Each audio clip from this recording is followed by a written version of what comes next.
Hello and a warm welcome to another class of the online course Organizing in Times of Crisis. My name is Jörg Sydow. I'm a professor of management at the School of Business and Economics, Freie Universität Berlin, Germany. My main research interest is on various types of interorganizational relationships, including networks for creativity and innovation, for manufacturing and distribution, but also for preventing and managing crisis. This class focuses on such latter networks, ideally called high reliability networks or more modestly reliability seeking networks. In times of crisis, managers, politicians talk about the need to make a particular value chain of production and supply network more reliable or resilient. This topic has even made it to the public debate, and countries like the United States seem to be ready to make the supply chain with critical goods and services at least more reliable by what they call deglobalization or decoupling. In any case, organizing for higher reliability seems more than ever on the agenda of managers, politicians, citizens, and scholars. And this for very, very good reasons.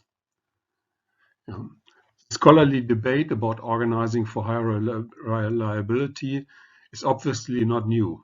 In times of war and armed conflict, so-called HROs, high reliability organizations, with whom the debate started 3 decades ago, are both a problem and a solution. This will be one of the major takeaways from this class, but only one. I will start this class with a short overview that, at the same time, reflects the major learning aims of this class. 1. Understanding what striving for higher reliability really means in general and in times of war and armed conflict in particular. Second, high reliability organizations, or HROs for short, as a common concept to address the needs, possibilities, as well as the limitations of organizing for higher reliability. 3. Learning about classic examples of HROs that, in times of war and armed conflict, may be, as I already mentioned, both a problem and a solution. And finally, I would like to go beyond HROs by emphasizing the possibility, the need for organizing higher reliability networks, maybe even high reliability networks, or HRN for short, or more modestly, reliability seeking organizations and reliability seeking networks, both of which seem to be very important in times of war and conflict. These are 3 classic examples. On the left-hand side, naval aircraft carriers. On the right-hand top side, air traffic control, and on the bottom, nuclear power plants. All these organizations work with hazardous technologies, but nevertheless have few accidents. But if something goes wrong, often catastrophic consequences are likely. Remember Chernobyl and Fukushima.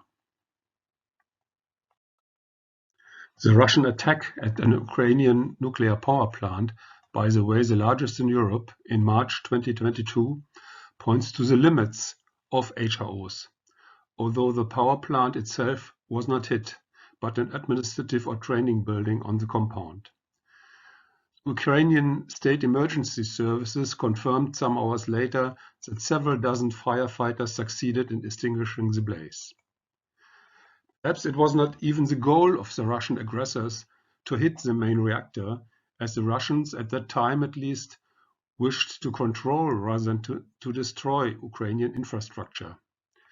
But this still seems one of the many open puzzling questions in this war. Nevertheless, the risk involved in such attacks are high, from near misses over a failing hierarchical command at the battleground to a lack of qualified personnel to continue running such plant, even maybe in emergency situations.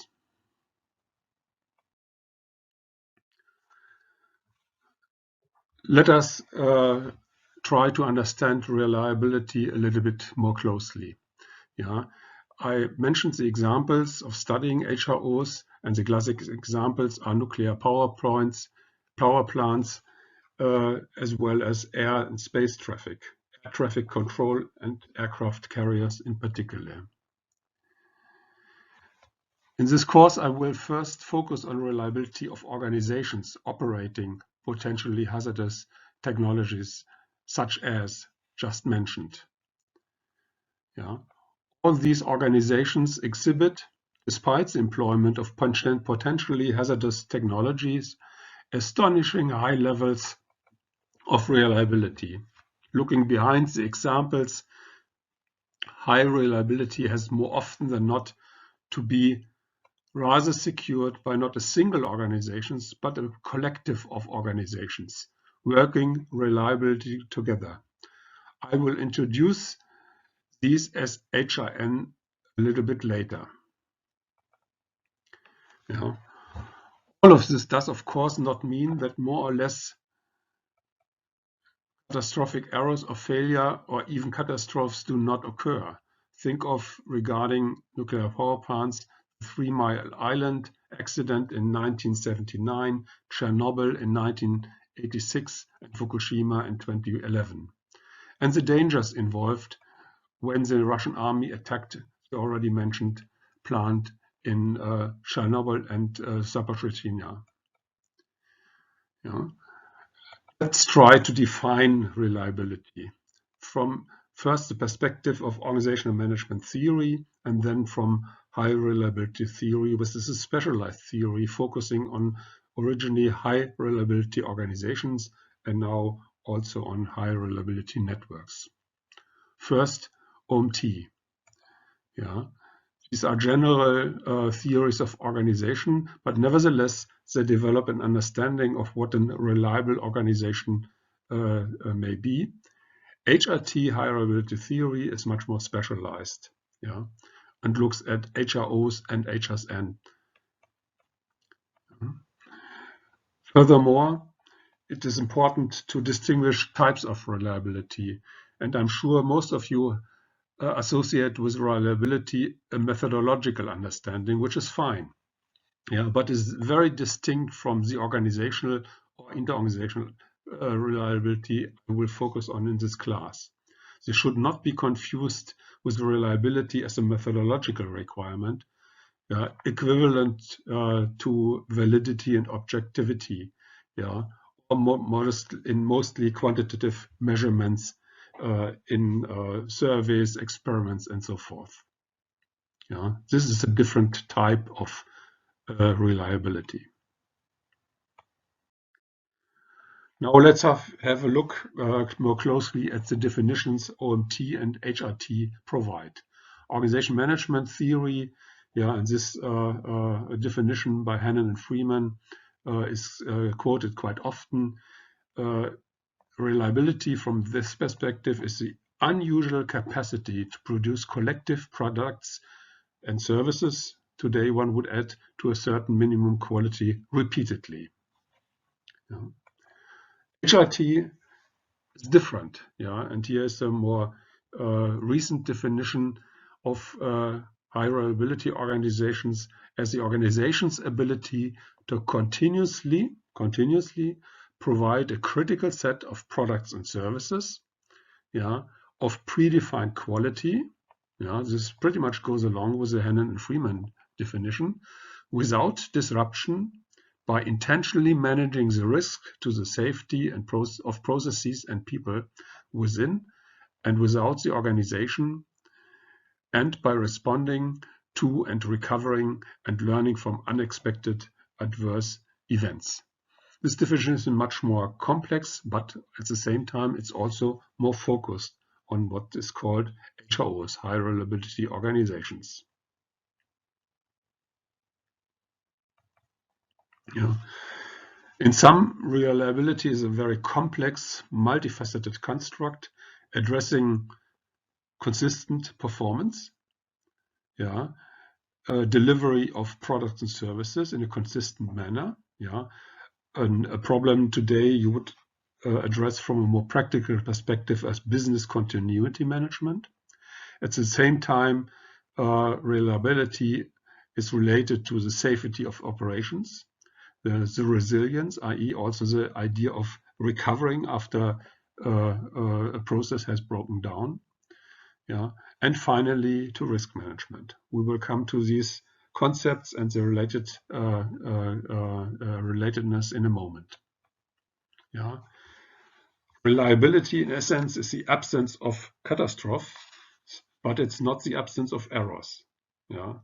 But it's challenging because errors, especially bigger errors, shouldn't occur and usually do not occur in what is correctly termed a high reliability organization. Now, after having defined high reliability, the focus will be on how to organize for high reliability. And again, OMT, Organization Management Theory, has a clear answer, and so has HRT, High Reliability Theory. Organization Management Theory puts the focus on routines, organizational routines, and increasingly on interorganizational routines, i.e. the routines that have emerged, designed between organizations. The case of HRT, the answer is the focus is on collective mindfulness, a stable cognitive process that helps to discover and manage unexpected events. These 5 points are also called, according to the author, Weick's 5 hallmarks. They have become, so to say, the seminal work in the field of HRT, High Reliability Theory.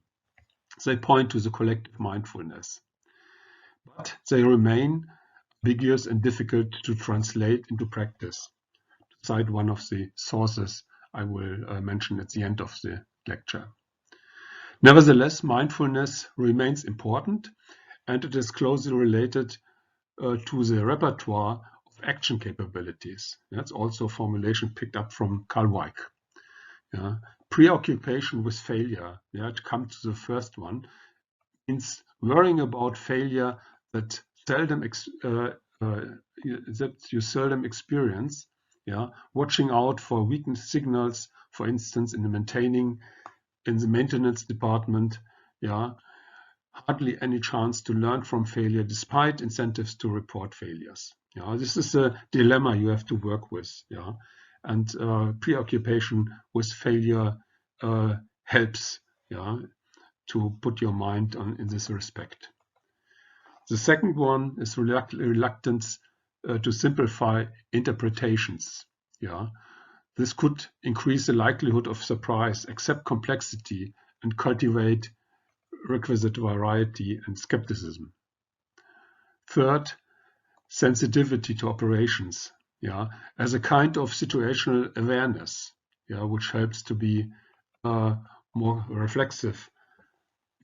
But at the same time, being able to integrate situational observations into the global picture, in order to prevent errors.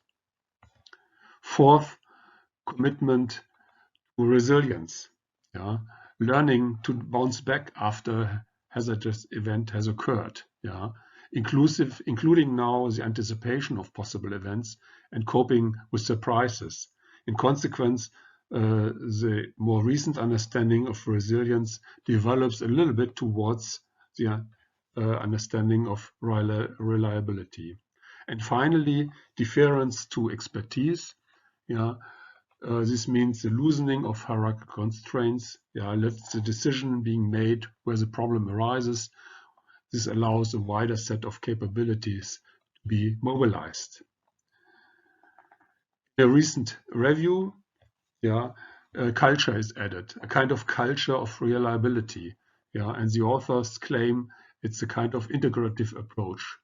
Though, of course, it has been extensively debated what organization culture really is, and especially whether it can be managed at all.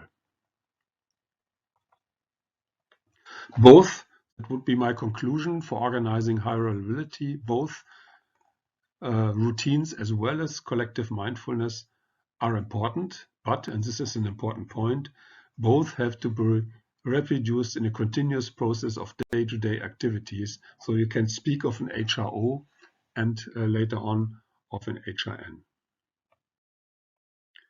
Yeah. Here again, think about the relatedness of reliability to concepts like resilience. We have already talked about it because it's one of 5 hallmarks according to Weick. And crisis management. Crisis management focused originally on damage control.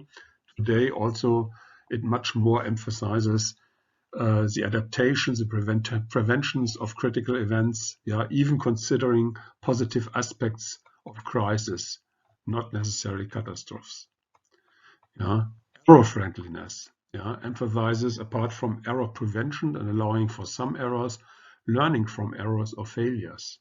High reliability theory, by contrast, emphasizes limited trial and error learning and even avoiding errors in the first place. Business continuity management is a business-focused approach to secure continuous operations, emphasizing complexity reduction, slack, redundancy, transparency, and loose rather than tight coupling in supply chains, supply networks, for instance. It's not unlike how to organize for more reliable operations. And finally, safety is a kind of umbrella term, which with many aspects. Safety for what and from which perspective or stakeholder interest. In conclusion, there are quite a few concepts related to reliability. There's quite some conceptual overlap among these concepts, but nevertheless, there is a core understanding of reliability which can be enhanced by either routines or collective mindfulness, or maybe both in day-to-day operations. Reliability is a necessity from this perspective, and under increasingly uncertain circumstances, it may even develop into a competitive advantage of either an organization, or even a network of organization. So to approach this problem of organizing for high reliability from an even more practical standpoint, how to increase reliability, think about this question for a moment.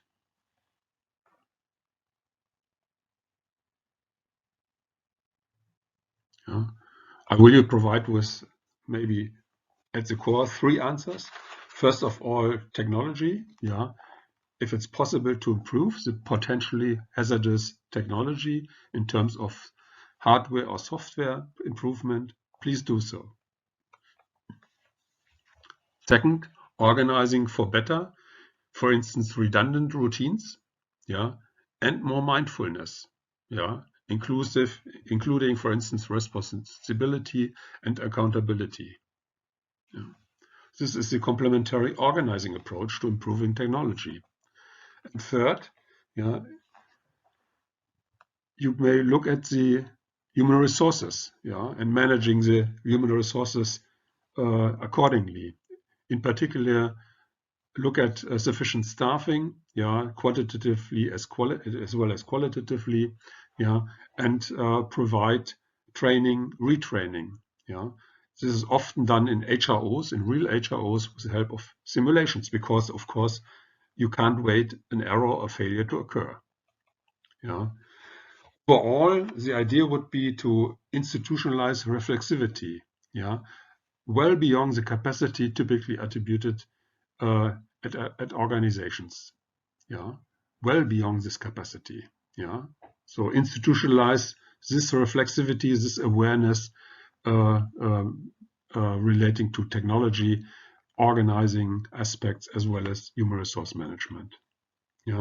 And a very important issue, often emphasized in the literature on HROs, high reliability organizations.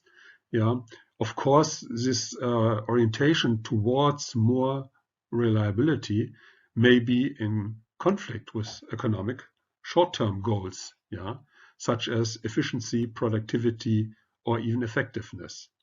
And to quote one of the authors of this, originators of this high reliability research, the willingness to pay the price of reducing risk. Yeah, it's heavily involved, and this dilemma, this tension, this contradiction has to be managed in organizations, not only organizations, but also a network of organizations which strive for more reliability. This brings me to the idea to extend the idea from HROs to HRNs, i.e. from high reliability organizations, single organizations, to networks that together create more high reliability operations. Yeah, HRN is a short form for high reliability network. Yeah, and we studied the fire and emergency brigades in the city of Düsseldorf, which are themselves an HRO, but more importantly, are able to organize what we call an HRN, a high reliability network. Yeah. So in these interorganizational networks, which are based on more or less reliable relationships among collaborating organizations, it's not important that all the organizations involved are HROs. Yeah, the issue is that the whole network has to organize for high reliability, and the network we studied at the Düsseldorf in fire and emergency brigades is a perfect example of this. Yeah, and this example also made 2 points clear. The formal network governance, has to be enacted in a way that comes together with informal network coordination. Yeah, they have to play together intelligently. Yeah, and even more importantly, it is important to switch from one form of governance to another one. Yeah, typically in the event, in the time of the critical event. Yeah, and this switching has to be very, very quick. Yeah. The pictures depict, maybe a high reliability organization on the left-hand side, this fire and emergency brigade, but they also depict networks of organizations in the automotive industry, where an OEM and a supplier may work together in a supplier network in a more reliable way, or the train system, which is also considered as a typically a network of organizations working together towards not necessarily high reliability, but higher reliability. Before going into more depth into this discussion whether HRNs really exist or whether we should be more modest speaking about SOs, reliability seeking organizations and reliability seeking networks, I would like to clarify a bit further what interorganizational networks are about. Typically, I look at networks as a form of governance. This is very different from a network perspective. You can use a network perspective almost on everything, highlighting relationships. But looking at networks as a form of governance, or more precisely, interorganizational networks as a form of governance, you have this idea that relationships are governed in a particular way. And there are actually 2 offers how this particularness may be looked at. Either networks are a form of governance between market and hierarchy, a position promoted in particular by Oliver Williamson, who was not really interested in networks, but always had this idea of, between market and hierarchies, there may be some intermediary forms which may, at least for a certain period of time, be relevant. So networks may be a kind of hybrid between market and hierarchy. Or the second position promoted in particular by Woody Powell is, networks are a distinct organizational form beyond market and hierarchy. For instance, one based on trust and open-endedness, 2 mechanisms Woody Powell makes very strong in his argument for this idea of networks being an organizational form on its own, beyond market and hierarchy. Trust and open-endedness. That's debated. I won't go into this debate. But look at different modes of network governance, because this is a very important distinction in the next phase of the development of network research. Yeah, Proven and Kennis in particular, but also in the newer contribution by Kennis et al., they look at 3 or even 5 different modes of network governance. Yeah, I will come to this back in a moment. Yeah. Before, I would like to make the argument, network governance alone is not enough. Yeah, network governance heavily emphasizes the more formal aspect of coordination, which is also important, is network coordination practices or network management practices. Yeah, they help to fill possible governance voids, yeah, through interactive governing behavior. Yeah, so it's important to look at not only the formality, but also in how it plays out in practice with informal rules and regulations, for instance. Yeah, and all this, of course, applies to all networks, including, this would be the message, high reliability networks like the one we investigated in the city of Düsseldorf. Yeah. Let's go look at a little bit deeper into these different forms of governance. Yeah. This understanding is provided by Keith Proven and Patrick Kennis. Yeah, they distinguish these 3 forms of network governance. The first is a shared form of governance. Yeah, authority and decision-making power is shared among all members of the network to more or less equal terms. Yeah, this shared form is very distinct from the lead organization governance, yeah, where one organization leads the network. Yeah. And finally, the third form is what they call a network administrative organization. This is a newly created, newly founded organization that supports the orchestration, the coordination of the network. As you will learn by reading the case of the Düsseldorf fire brigades, yeah, these 3 forms of governance may be practiced also by switching from one form to the other in the process of anticipating and containing a crisis. Yeah. Which form is the optimal form? Yeah, you find some ideas in this seminal paper by Proven and Kennis. They argue, yeah, it depends on the level of trust which is needed and possible. Yeah, the shared form, for instance, is requires a lot of trust, including personal trust. Yeah. The second criterion is the number of participants. If you have a huge network, it gets more and more complicated to have a shared form of governance. Yeah.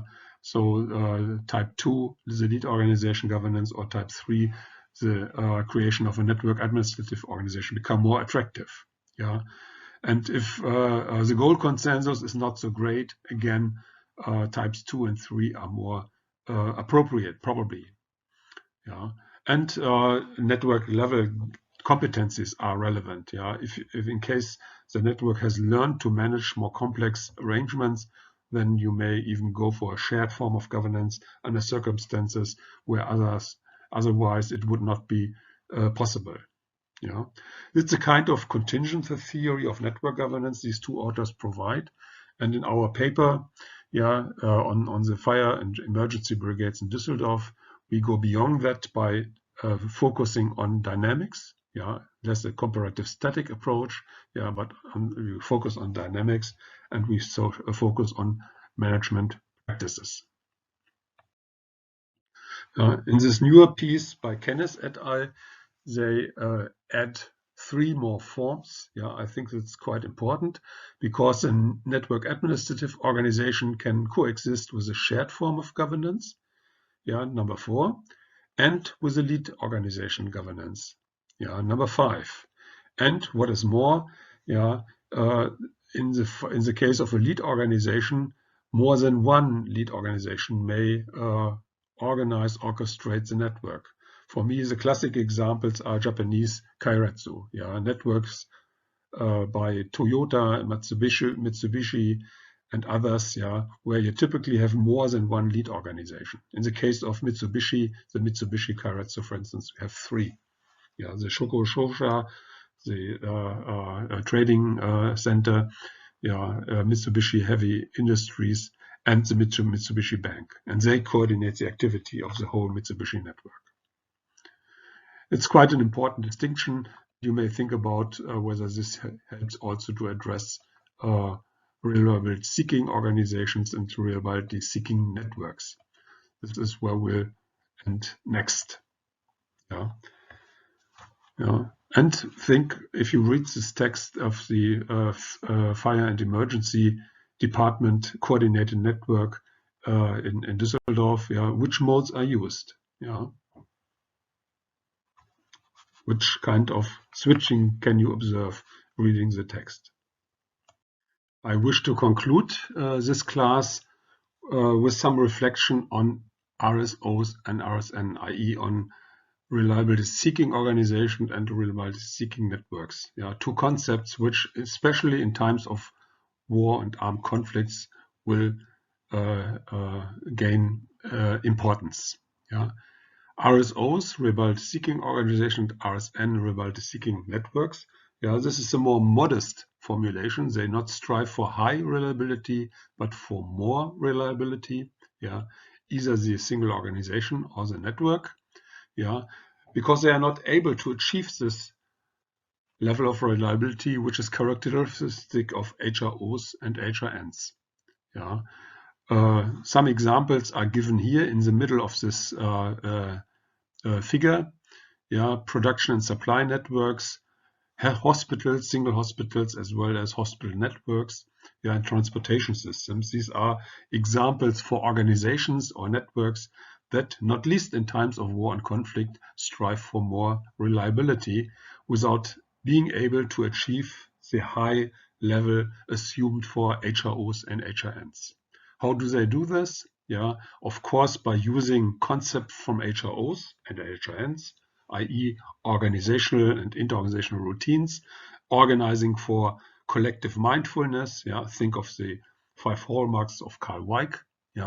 And in addition, you may use slack redundancy and a mixture of loose and tight coupling, which are likely to increase not only the organizational adaptive capacity, but also the adaptive capacity of the network. And these are important practices to increase the level of reliability, and I'm sure they will gain much more importance in face of times of crisis and armed conflict and war. So what are the main learnings from this class? 1, HRO as well as HRN, high reliability organization as well as high reliability networks constitute in times of war and armed conflict both a solution and a problem. Think of the attack on the power plant in the Ukraine. HRN, second, but also reliability seeking networks can be viewed as a form of governance, of network governance, either between or beyond market and hierarchy. And also remember that 3 or maybe even 5 or 6 forms of network governance can be distinguished. Third, it's important to look beyond governance structures because it is a fairly static concept, i.e. look also at network management practices, how to organize for higher reliability, not least in the case of HRN and RSN. Finally, I would like to make a few comments on the literature, the references. The first reference by Olivier Berthaud et al. This paper depicts the case of the fire and emergency brigades in Düsseldorf, Germany, where we argue that high reliability networks has developed from the activities of the HRO, i.e. the Federal and Emergency Department of the organization. The second one is a kind of classic review article. It's fairly recent, so please have a look at it, by Contructs et al. They look at the whole debate about high reliability organization. They look in particular at the 5 hallmarks of Carl Weick, and in addition look at the main industries where this concept is used. Yeah. Finally, they also add the idea of a 6th hallmark, what they call a culture of reliability. The last slide, I would also like to highlight 3 references. This chapter by Ramunajan is a very nice, up-to-date state-of-the-art review of the discussion. Yeah, the paper by Carleen Roberts is just the contrary. Yeah, it's more practitioner-oriented paper in the California Management Review, but very, very early laid out the main principles of high reliability organizations. And finally, the last paper by Carl Weick et al. Provides a very nice, extensive explanation of the 5 hallmarks and the respective research at that time. So thank you very much for your attention, and I hope you have enjoyed this class.